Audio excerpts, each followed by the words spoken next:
Hey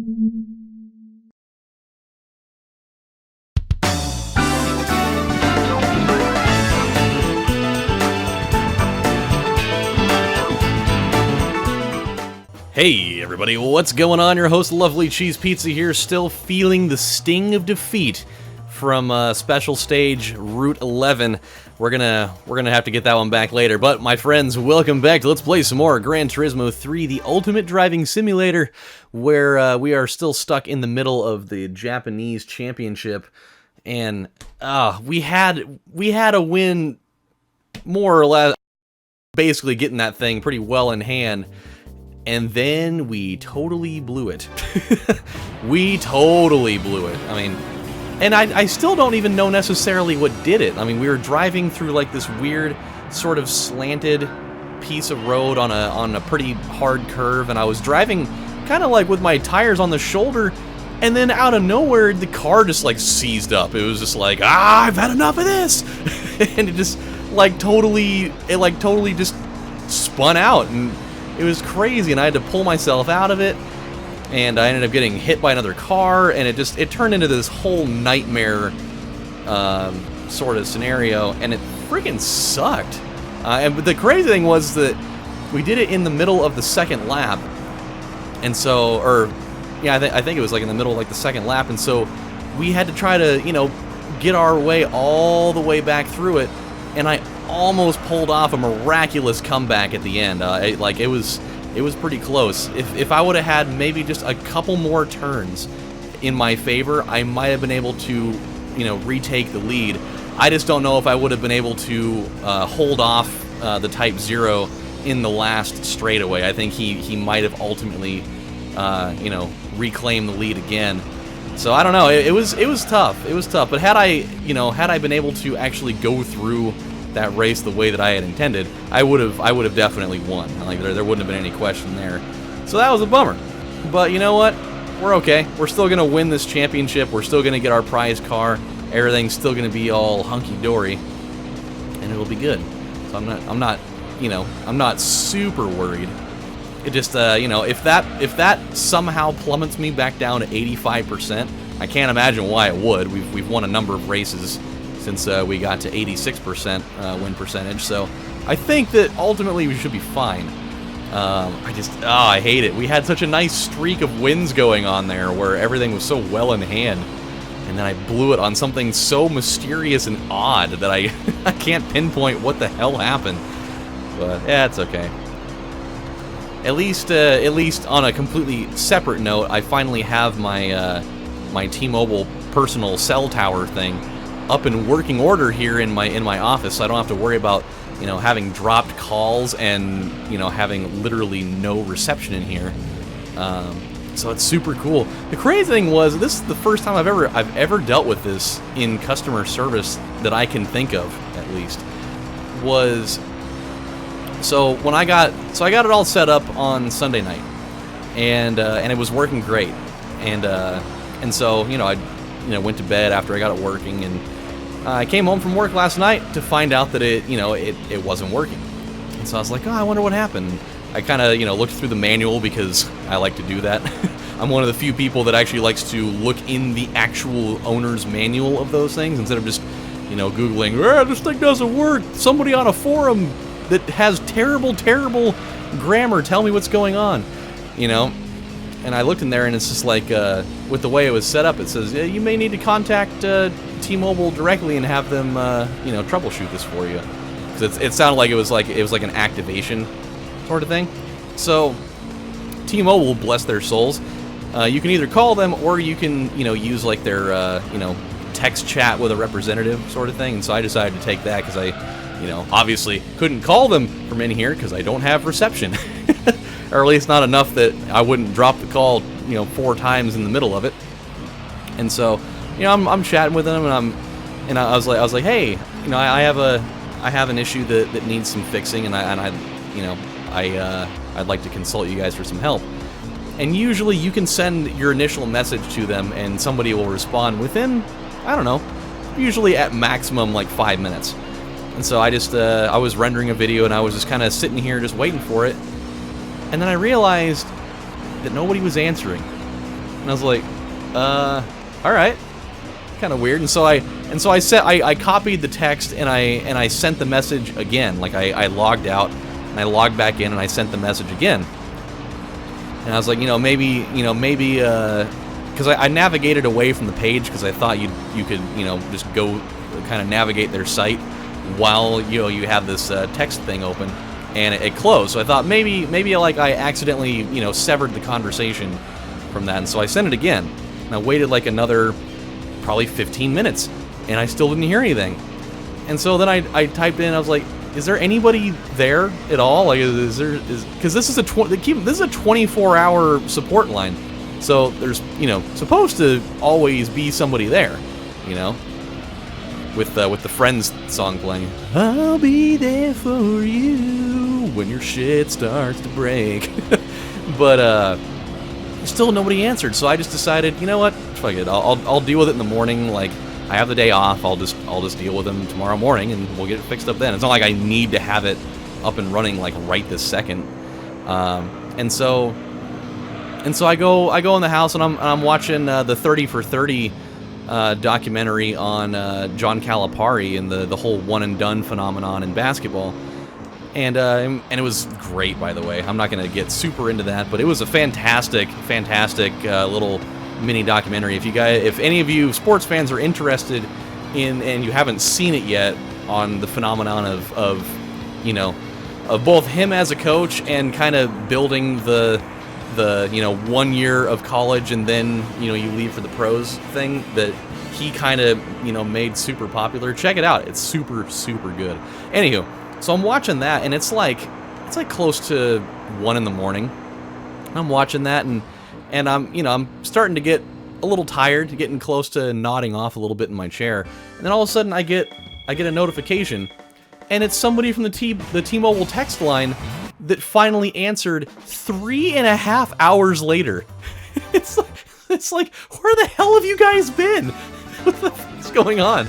And then it hit me later that it was actually somebody from their UK center. I was like, all the US ones, everybody went home, I guess. They don't have people working 24-hour support for that. What car did we get? Ooh, another RX-7, huh? I mean, we've got a couple of those already, but you might as well at least take a look at it. But I was like, 3.5 hours later, huh? You didn't have anybody else there at that time that could have helped me with that at that point, huh? It's fine. It's totally fine.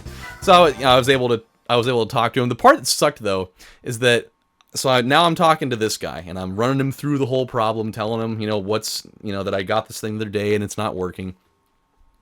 And so I talked to him for seriously on the upsides of about 25 minutes to a half hour, just going through all this stuff. And the part that sucks is like, after going through all of these things, like telling him what's going on and he's, talking back and everything, he ends the conversation by saying, well, there's nothing that I can do about it. I'm going to have you talk to somebody I'll have to have you call this tech support number for somebody here in our UK office that can help you out. It's like, how would you not have been able to tell me that right away? Like, why did I have to go through 30 minutes of telling you that this is simply just not working, for you to tell me that I needed to call this number? Like, we could have really kind of resolved this problem within a matter of a couple of minutes, rather than, telling you my fucking life story or whatever, just for you to say, oh, well, I can't help you, let me have you call this number instead, and then they'll totally help you. And so that was just whatever. It's not like I was like mad about it. I just thought it was kind of funny. It's like I literally didn't need to tell you pretty much anything at all, because the person that I called, I had to tell the entire thing to them all over again. It's just that it was faster because I was in a phone call instead. The funny thing about that phone call though was, so I tell the guy what's going on, and he starts running me through like some diagnostic stuff that he wanted me to do. And, it's this damn turn. This is where it all happened. This is where it all went to pot. So I'm telling him what happened, and, he's giving me some ideas, and he wanted me to do, like, a hard reset on it, which I had already done, but I guess there's, like, the actual reset button that you can do to do, like, a factory reset on the deal, which I didn't know. And so I do that, and there's always that, like, the only thing about doing tech support stuff that always is kind of awkward to me is like when the guy or girl tells you to do something and you do it and you just have to sit there and wait. And you never know like what to say in the middle of that, and so it usually just goes like dead quiet for a while. Because you never know, like if like sometimes you try to start a conversation with whoever's, you know, working on the support line, and they're just like not having it at all. And then you feel even more awkward for having tried to like start a conversation and they just don't want to have any of it. And so you're just like, all right, well, this is weird. And so for this device, it takes a really long time to do like its own initial setup process, because it like downloads all of the, you know, all of the firmware on its own, because you connect it to your Wi-Fi. And so I'm sitting here waiting, and he wanted me to tell him about you know, like the status lights and all that stuff, and so I'm telling him, you know, slowly as they're showing up.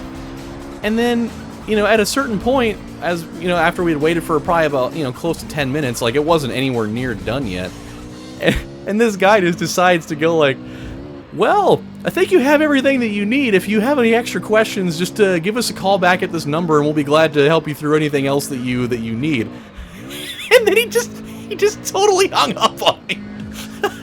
I was just like, all right, well, I guess if I have any extra problems, I'll call you guys back or something.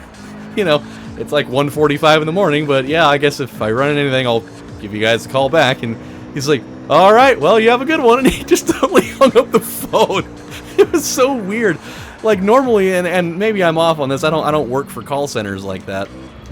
But I mean, aren't you supposed to like stay on the phone with your customer until the problem, like until you have confirmation that the problem is resolved? Like, I feel like that dude like totally breached protocol and was just like, fuck it, I'm not gonna wait for this guy in total radio silence for X amount of minutes for this thing to finish up. I'm just gonna it's like I got bigger fish to fry, like finding out what's inside of that vending machine down the hall. I gotta get myself a vanilla Coca-Cola and maybe some crisps or something, because they don't call it chips there for some reason. I don't know why that is. But yeah, it was very strange. Like I got off the phone with him, and it was kind of like a delayed reaction on that whole thing. I was just sitting there, just kind of waiting for it, and it took seriously like another 25 minutes. So I kind of don't blame the guy in a sense for not wanting to sit there forever. But I sat there after about 10 minutes, and I was like, that guy literally just hung up the phone on me because he didn't want to sit and wait to find out whether it was done or not. That's really funny. I feel like if his supervisor just so happened to be in on that call, that dude probably got you know, a nice fair amount of reprimanding for that, because that's the kind of thing that could totally get you in a lot of trouble. Because I mean, it wouldn't have been me. Like for me, when it comes to customer service on stuff like that, I try to be as gracious as possible. Like even if whatever the deal is like totally pissing me off, like. I mean, I work in customer service. I never want to be that guy that flies off the handle, because I tell you guys about that type of stuff all the time. About, you know, that one customer that just totally blows a fucking head gasket and goes AWOL on you. Like, I always try to be nice to those people. So, like, I wasn't going to throw a big fit about it, but imagine if he would have done that to the person that did, where they end up calling back and they just totally come unglued on whoever answers the phone after that, and they like demand to talk to the person in charge and this and that and the other. I mean, that guy could get totally fired for something like that. And like, oh boy, for something that could have been totally avoided nonetheless. So yeah, that's just the way that I felt about it. Oh boy, oh boy. Well, hey, this, you know, so this is what I was trying to say the first time we did this race is, again, this car, the reason why we're winning this race is that the handling is just, it's amazing. It really is. There has not been a single car that we have driven so far that I can think of in this game that has rivaled the handling that this little bad boy has. It is absolutely phenomenal, really. And that's what I was trying to say last episode before, on cue, just everything failed me at the exact worst possible moment. Like, if it would have happened early in the first lap, I would have easily been able to have, you know, come back and won the race. But no, Scott, no. Oh no, siree. No, we're going to do it at a more inopportune time later on in the second lap, where you have not nearly enough time to atone for your mistake. But hey, that's fine. We got the W, of which we improved our time by a whopping like 4 seconds, pretty much, because we lost the last race by what is it, about 3.8 seconds, roughly, something like that. Okay, well that's cool. Let's now that we have all golds there, let's go survey. Let's go. Oh damn it! Do I have a sliver in my foot? Oh damn it! Ah shit!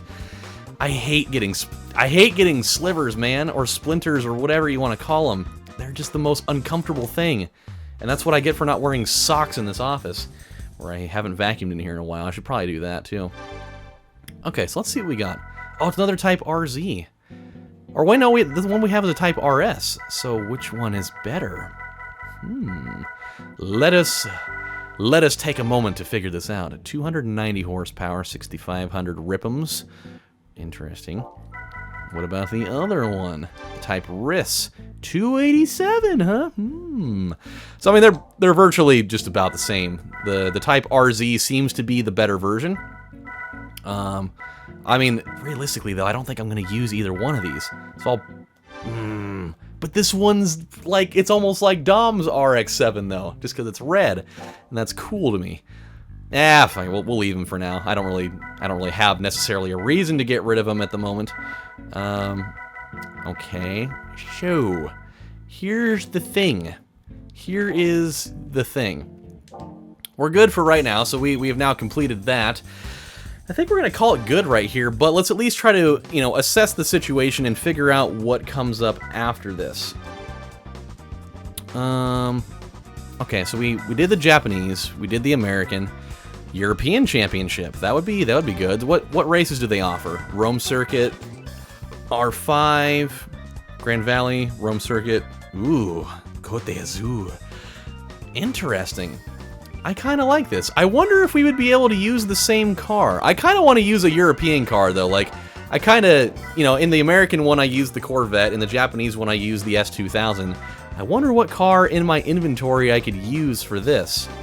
Probably the RUF that I've got would, I'm sure, be suitable enough for that. And I would imagine, as far as power is concerned, it would certainly be enough. 484, I think, would be more than suitable. So we'll think about it. The only thing that I don't like about that car is that it doesn't handle great. It gets a little slidey. I could definitely use this, and we will win so easily it'll be sickening. But I think that we will hold off on that for right now. Yeah, you know what? We'll figure that all out next time. So, my friends, we're going to stop right here. When we come back on the next installment of Let's Play Gran Turismo 3, the ultimate simulator of driving, what we are going to do is we're going to go jump into the European Championship, I think. Sounds like a fun little experiment to do. And none of those races are uber long, so we might even be able to get through at least 3 of the races, if not 4. It just kind of depends on how it all goes over. So until then, my friends, this is your host, LovelyCheesePizza, saying thank you guys for watching. I think I'm going to go for a run. So you guys take care, and I'll see you next time. Bye, everybody.